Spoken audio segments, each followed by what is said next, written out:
Сәлеметсіздер ме оқушылар? Бүгін 66-шы сабақ пропорционал бөлуге берілген есептер. Бірінші есеп. Сағатына бірдей мөлшерде жанармай жұмсай отырып, автокөлік 4 сағат ішінде 36 литр жанармай жұмсады. Дәл осындай мөлшерде жанармай жұмсайтын болса, 7 сағат жүрген кезде автокөлікке қанша литр жанармай қажет? Енді номер бірінші есептейік. Есептің қысқаша жазылуын жазайық. 4 сағатта 36 литр жанармай жұмсайды екен.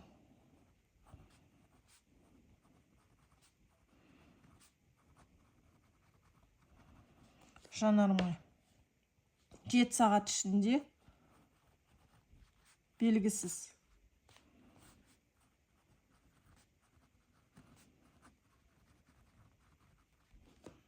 Енді шешуі.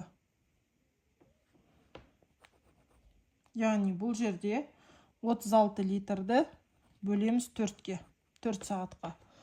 Сонда 9 литр жұмсалады екен. Бұл 1 сағатта жұмсалады. 9 литр. Енді 9 литрді көбейтеміз 7 сағатқа. Сонда 63 литр жұмсалады екен. Бұл 7 сағатта. Енді жауабы. 7 сағатта 63 литр жанармай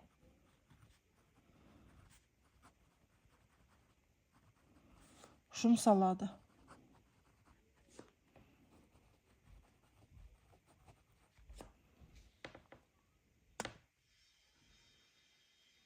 Келесі номер 2-ші есеп. Трактор жүргізушісі кішігірім трактормен 4 сағат ішінде 5000 метр квадрат жерді жыртты. Дәл осындай еңбек өнімділігімен ол 8 сағаттық жұмысты күнінде қанша квадрат метр жерді жыртады? Енді есептің қысқаша жазуын жазатын болсақ, бұл жерде 4 сағатта 5000 метр квадратты жыртатын болса, 8 сағатта белгісіз. Шешуі. Яғни 5000-ді бөлеміз 4-ке. Сонда 1250 метр квадрат. Бұл 1 сағаттағы өнімділік екен. Енді 8-ді көбейтеміз 1250-ге. Яғни 10 000.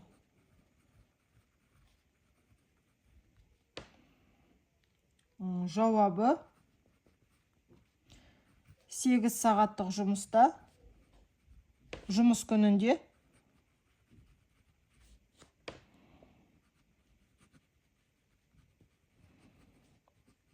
10 000 метр квадрат жерді жыртады екен.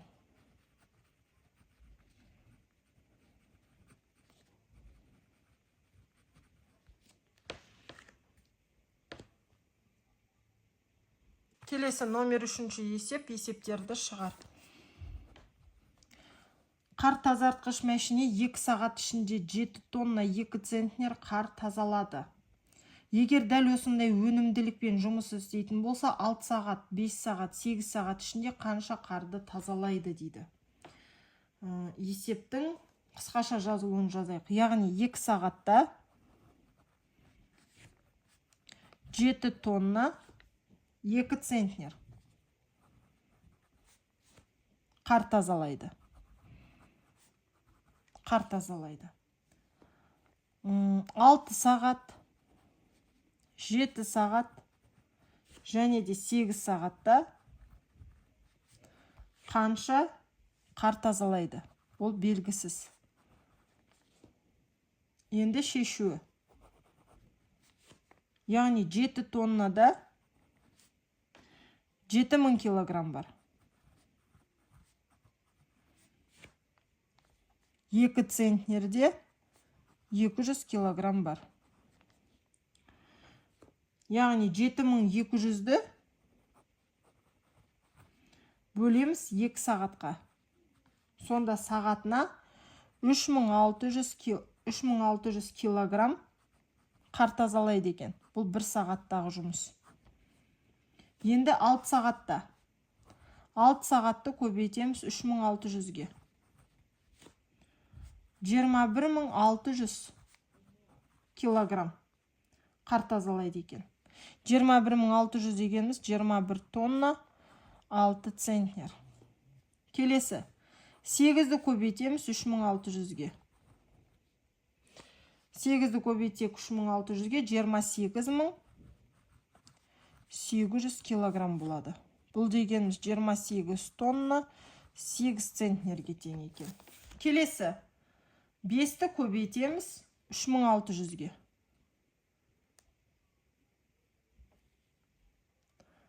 6 сағат, 7 сағат.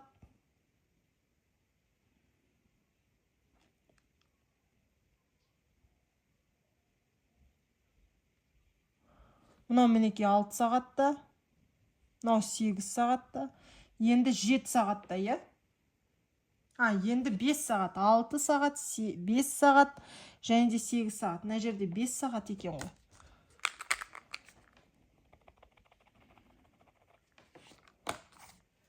Енді 5-ті көбейтеміз 3600-ге. 5-ті көбейтсек 3600-ге 18000 болады екен. 18000 килограмм дегеніміз 18 тоннаға тең. Жауабы.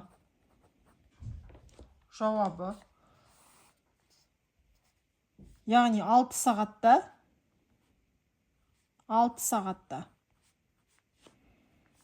21 тонна 8 центнер қар тазалайды. 8 сағатта 28 тонна 8 центнер қар тазалайды. Және де 5 сағатта 18 тонна қар тазалайды екен.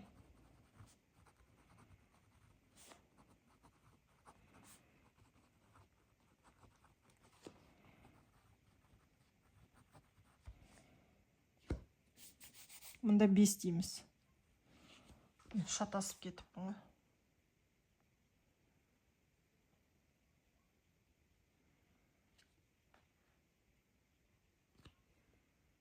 Келесі номер 3-ші есептің ә нұсқасы. Егер өнімділігін сағатына 3 центнерге арттыратын болса, онда қар тазартқыш машина осы уақыт ішінде қанша қарды тазалайды дейді. Жалпы 3 центнер дегеніміз ол 300 килограммға тең. Енді өнімділігін 3 центнерге арттырсақ, яғни 3600 емес, 3900 болады. Яғни 3600 килограммға 300 килограммды арттырса дейді. Сонда 3900 килограмм сағатына тазалайтын болса, онда ол 6 сағатта 6-ны көбейтеміз 3900-ге. Ол болады 23400 килограмм. Бұл дегеніміз 23 тонна 4 центнер. Келесі 8 сағатты көбейтеміз 3900-ге. Бұл дегеніміз 31200.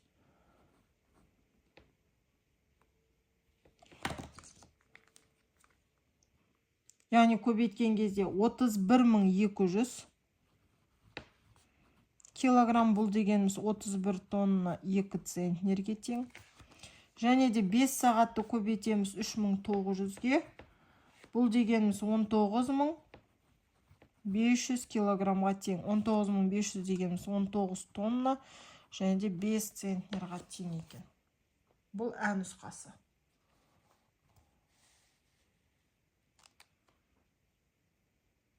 Келесі номер 4-ші есеп. 1500 бөлшек жасап шығару үшін бір станок бұл жұмысты 15 сағатта, ал екінші 10 сағатта орындайды. Екі станок бір уақытта бірдей жұмыс істесе, барлық бөлшекті қанша уақытта жасап шығарады дейді. Яғни бізде А темі болады 1500 бөлшек.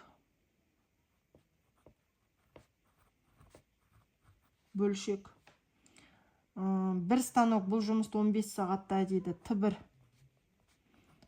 15 сағат. Т2 бізде 10 сағат. Т2 10 сағат. Яғни бұл жерде бізде В1 белгісіз, В2 де белгісіз. Және де бізде Т белгісіз. Енді В1-ді анықтау үшін А-ны бөлеміз Т1-ге. Ол дегеніміз 1500-ді бөлеміз 15-ге. Ол болады 100 бөлшек сағатына. Енді В2-ні анықтаймыз, яғни А-ны бөлеміз Т2-ге. Бұл дегеніміз 1500-ді бөлеміз 10-ға. 150 болады. 150 бөлшек сағатына. Келесі. В тең. В1 қосу В2. Бұл дегеніміз 100-ге қосамыз 150-ді. Сонда 250 бөлшек болады екен. Жалпылама. Енді Т-ны анықтаймыз. Т-ны анықтау үшін А-ны бөлеміз В-ға. Яғни бұл дегеніміз 1500-ді бөлеміз 250-ге. Сонда 6 сағат болады. Т тең бізде 6 сағат.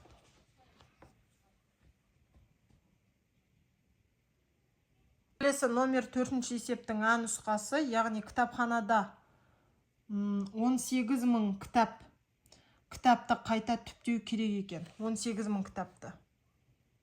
Келесі номер 4-ші есептің А нұсқасы, яғни бұл жерде кітапханадағы 18.000 кітапты қайта түптеу керек. Бір шеберхана бұл жұмысты 3 күнде, ал екіншісі 6 күнде орындайды.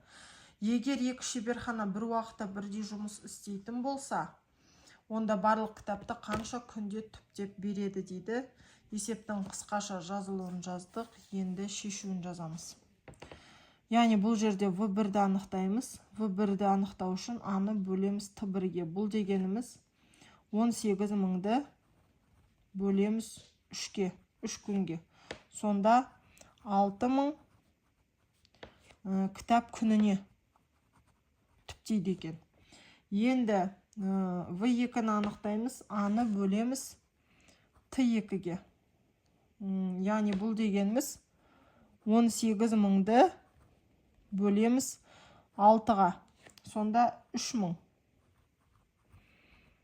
кітап күніне. Енді В-ні анықтаймыз. В-ні анықтау үшін В1-ге қосамыз В2-ні. Бұл дегеніміз 6000-ға қосамыз 3000-ді.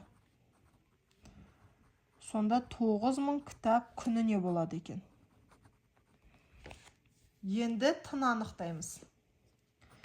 Т-ні анықтау үшін А-ны бөлеміз В-ға.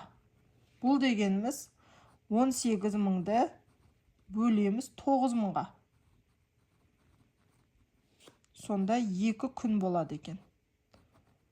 2 күн. Яғни жауабы Т тең бізде 2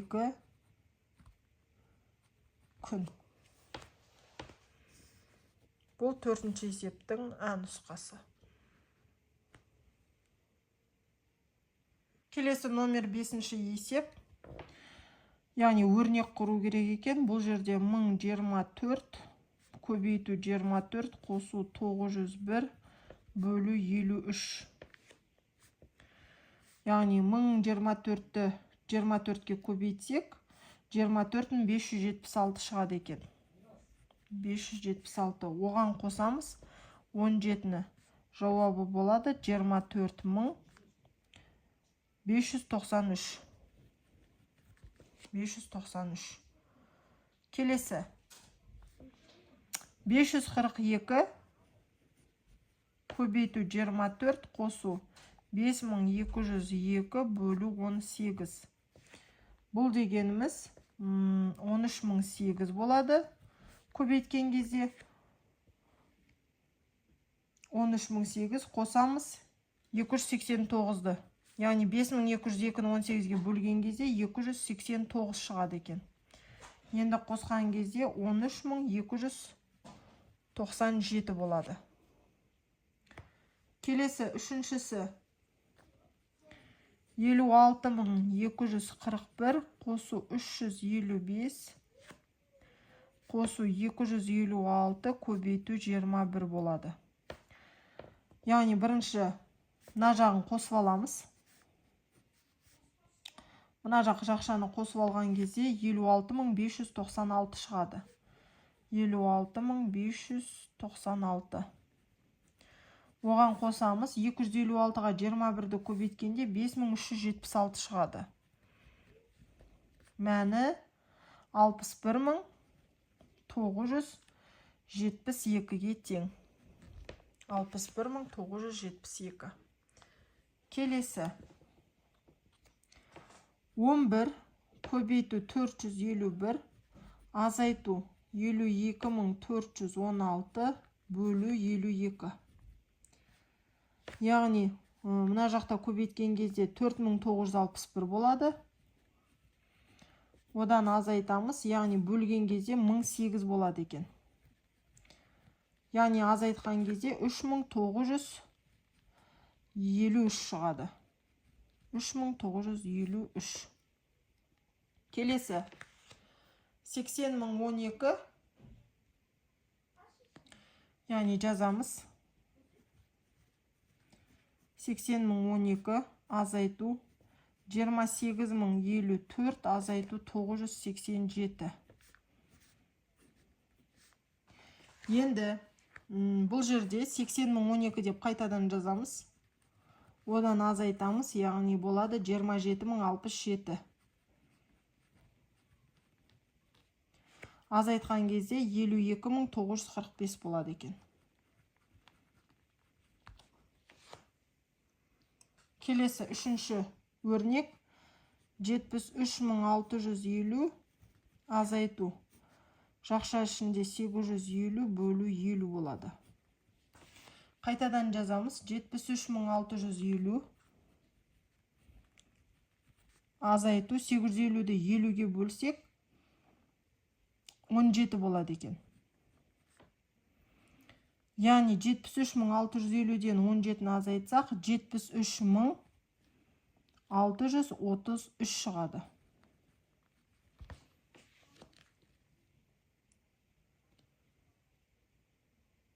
Келесі номер 6-шы есеп.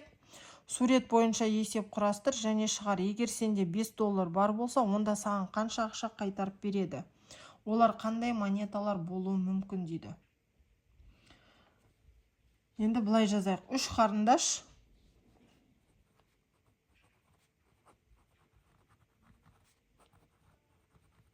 $1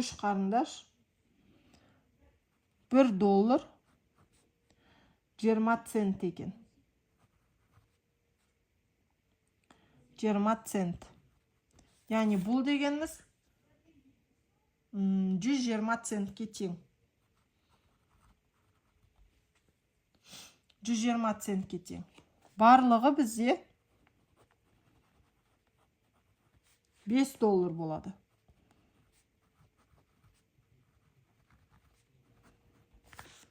$5. Сатып алынды.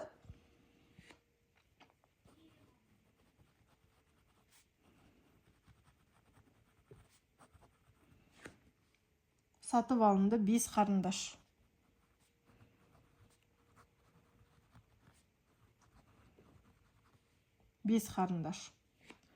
Қалды белгісіз. Енді шешуі. Яғни бұл жерде 120 центті бөлеміз 3-ге. Сонда 40 центтен шығады екен бір қарындаш. Бір қарындаштың бағасы. Енді 40 центті көбейтеміз біз 5-ге. Себебі сатып алынды 5-еу. Сонда 200 цент болады екен. 200 цент дегеніміз $2 тең. Яғни $5-дан азайтамыз $2. Сонда $3 қалады. Енді 3 долларды егер қағаз ақшамен өрнектейтін болсақ, жаңа көрсететін болсақ,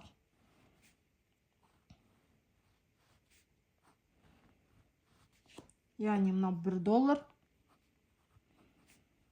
1 доллар, мынау да 1 долларға тең. Ал егер монетамен көрсететін болсақ, онда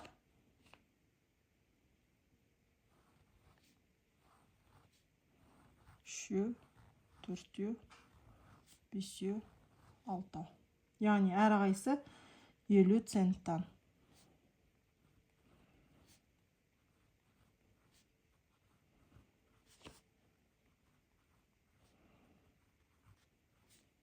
Мінекей.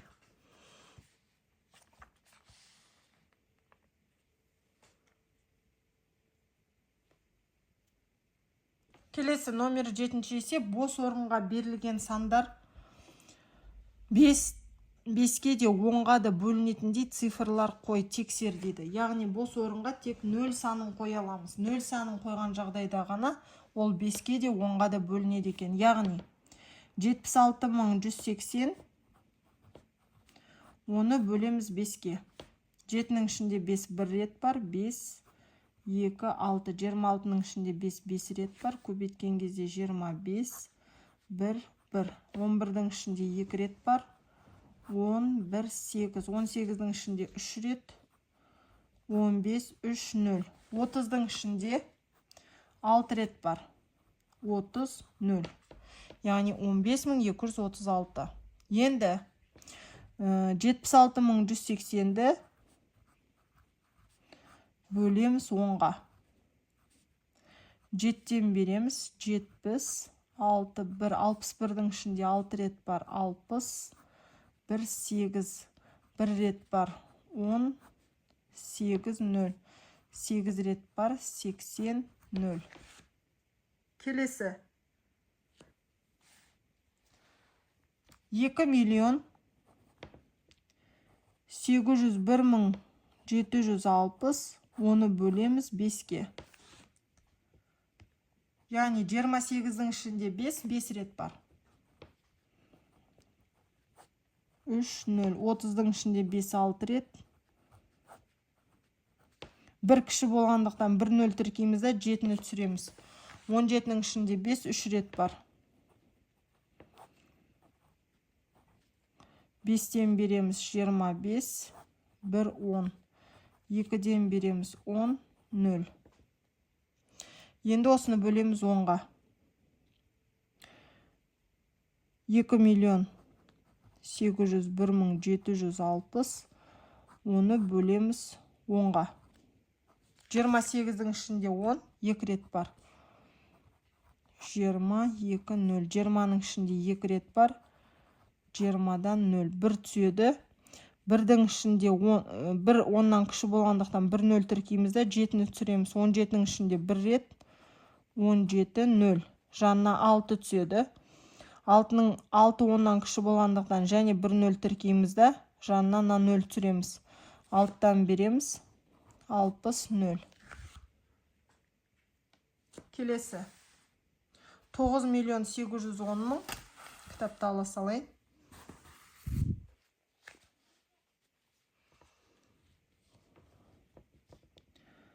9.810.350.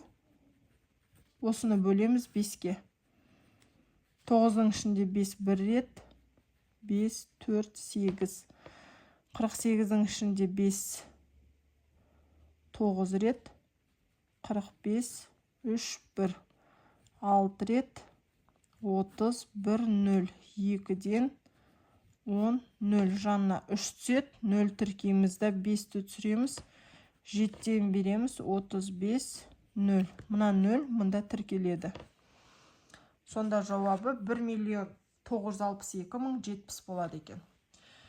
Енді дәл осы санды 10-ға бөлеміз. Яғни 9.810.350-ді бөлеміз 10-ға. 98-ден аламыз, 9-дан береміз 90. 8, 1, 8-ден 80. 1 0 1-ден жанына 3 түседі, 0-ді тіркеймізді, 5-ті 3-тен 30 5 0 5-тен 50 0. Мінеки.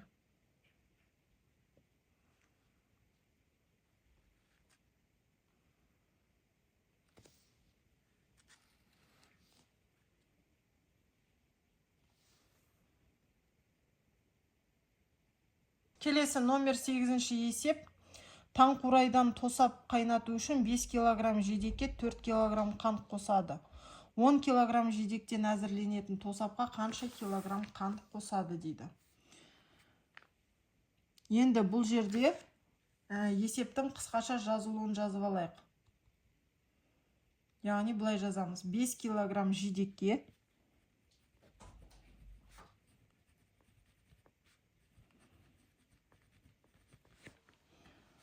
4 кг қант. 10 кг жидекке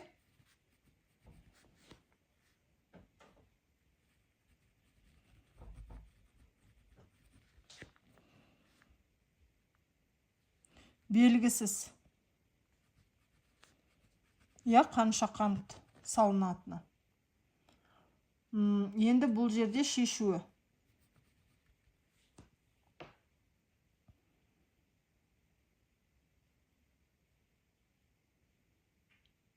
Яғни 4 килограммды көбейтеміз 2-ге. 2 есе ғой, себебі бұл 5 килограммнан 2 есе үлкен болып тұр. Сол себепті 4 килограммды көбейтеміз 2-ге. 2 есе деп жазып қояйық, 2 есеге. Сонда 8 килограмм қант қосады екенбіз. Жауабы 10 килограмм жидекке 8 килограмм қант қосамыз.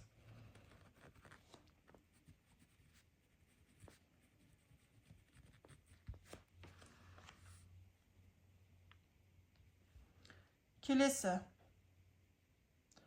9-ші есептің А нұсқасы.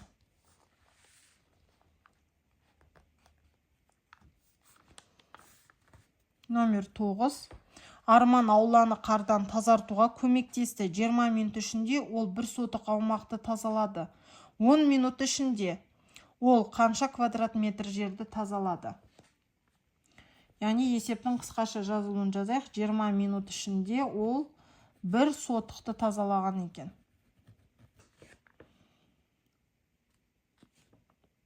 Енді 10 минут ішінде белгісіз метр квадрат дейміз. Шешуі. 1 сотықта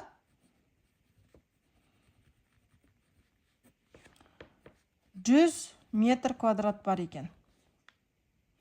Яғни 100 метр квадратты бөлеміз 2-ге. Сонда 50 метр квадрат болады 10 минут ішінде. Неге біз оны 2-ге бөлдік? Себебі 10 минут 20 минуттан 2 есе аз. Сол себепті 2-ге бөлдік. Жауабы 10 минутта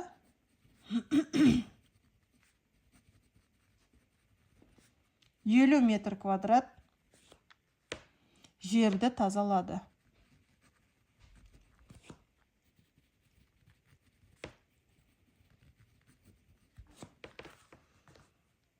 Мінеки. Бұл 9-ші есептің А нұсқасы. Енді Ә нұсқасы. Келесі 9-ші есептің Ә нұсқасы, яғни Әлия 50 кг қарақұмықты теңдей бөліп 10 қалтаға салды. Егер әрбір қалтаға тағы да 5 кг артық салатын болса, 150 кг қарақұмықты теңдей бөліп салу үшін қанша қалта қажет болады? Яғни әрбір қалтаға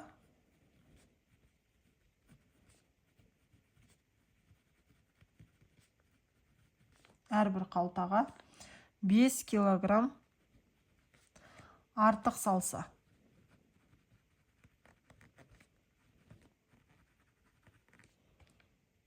Яғни шешуі бұл жерде есептің қысқаша жазылуын жаздық. Енді шешуі 50 килограммды бөлеміз 10-ға, сонда 5 килограммнан шығады екен.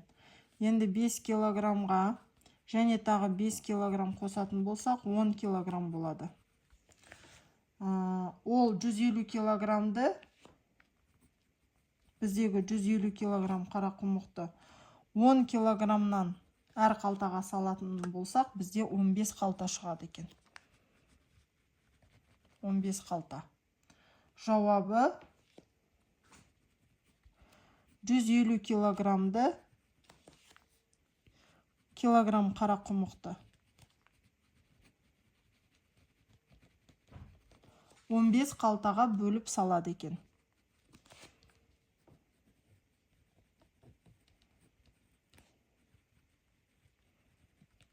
Бөліп салады. Мінекей, осымен бітті. Балалар, осымен 66-шы сабақ аяқталды. Менімен болғандарыңызға рахмет. Маған тіркеліп, лайк басып, комментарий жазуды ұмытпаңыздар. Келесі 67-ші сабақта кездескенше сау болыңыздар.